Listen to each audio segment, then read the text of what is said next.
What's happening, Hardscapers? Today we're going to break down the numbers and talk about why I bought a tool, this guillotine wall splitter, that I really only use once every 3 years. Let's get into this.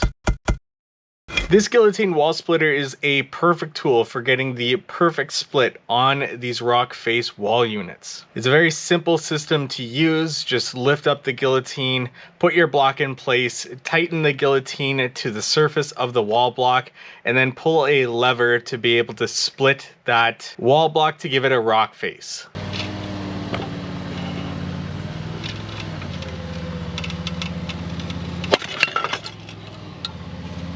Now really, I only need a tool like this once every 3 years because these rock face wall units, well, they've kind of gone out of style. They are very traditional in their appearance, but I still love them personally. It's just manufacturers have gotten away from these rock face wall units and gone into more a modern aesthetic for wall units, which is great. It makes a lot of different options for us to use and to create a perfect design for our clients. But once every few years, we have a client that's looking for a more traditional look. And ultimately with designs, what goes around comes around. These will be back in style eventually. I have done a couple smaller walls here and there, but for larger projects where I definitely need something to be able to give a good split on these wall blocks, it's about once every few years so far. Now the problem with these guillotines is that they're really hard to find to be able to rent them, not to mention to buy one used as well. So you really do have to invest into buying one of these, and they're not really cheap, especially when you need to split a 6-inch or larger block, which in this case we're doing on this project 6 inches and 3-inch blocks. I found this one, it worked excellent, and so far using it on one project where we're doing about 38 splits, it's worked great. There are a few splits that we did in here where it didn't go right through. That's more so user error because you do need to situate that guillotine at least 1.5 inches to 2 inches away from the end of that block so that it splits nicely. Failure to do so will cause that guillotine to split halfway through the block,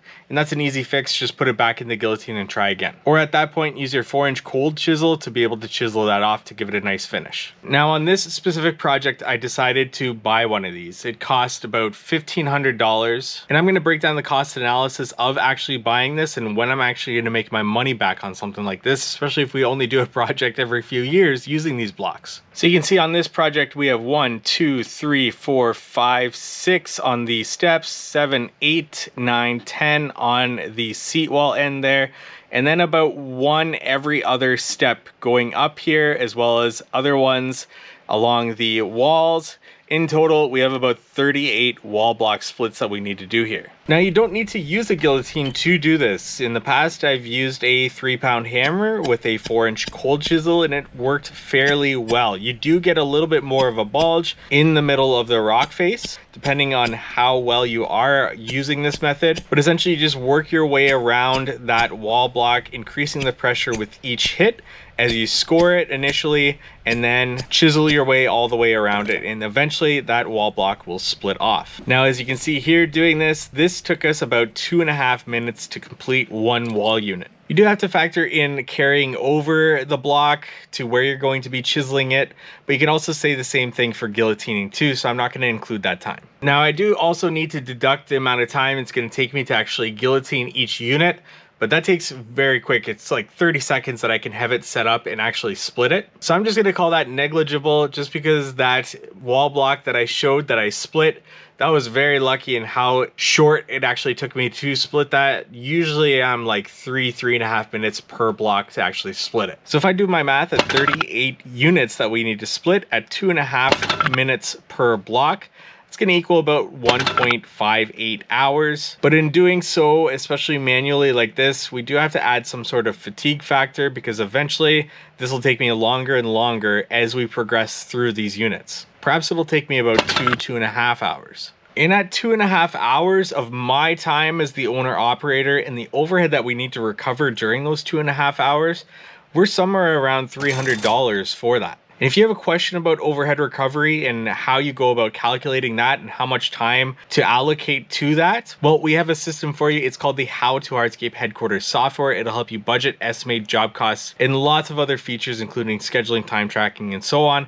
but this budgeting will help you understand overhead recovery a lot more and know how much to charge for every single project. It'll systematize that estimating experience, so it won't take you as long to actually estimate a job, and you know it's going to be accurate. Link is in the description below for that. So at $300 and the machine costs us $1,500, the math doesn't make sense, especially if we're only going to do a project using this wall block once every few years. That's going to be 15 years for me to make my money back on this piece of equipment. That being said, there's minimal maintenance to do to a guillotine. Just make sure it's nice and clean, not sitting in the rain and getting rusty. Eventually I'll need a new blade for it, but by the time I need a new blade, I'll think I've made my money back on it 15 years down the road. So really, why did I go ahead and purchase this piece of equipment if I'm not going to make my money back in a long time for this? It ultimately comes down to two reasons.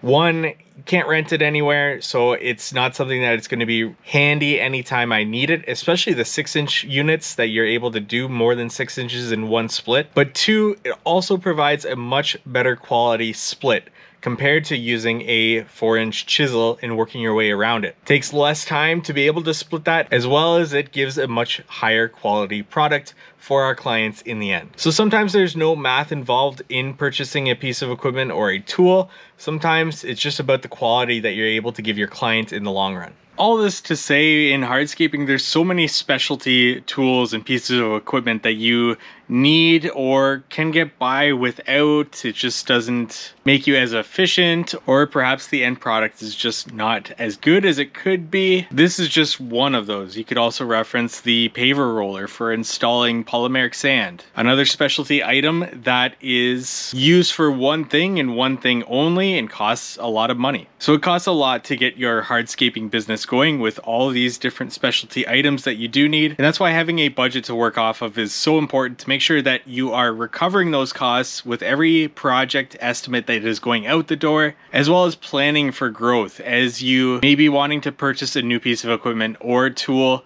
you're ready to do that because it's already accounted for when you are estimating. Oh, and by the way, I probably do a few of these projects a year using rock face wall stone. I just realized that we do quite a bit of steps and other walls, especially this year, using that product. So it looks like we'll have it paid off in about 7 years. Hey, I hope this video has helped you in some way. If it has, please give this video a like, comment below any questions you may have, and subscribe to this YouTube channel for more hardscaping content like this.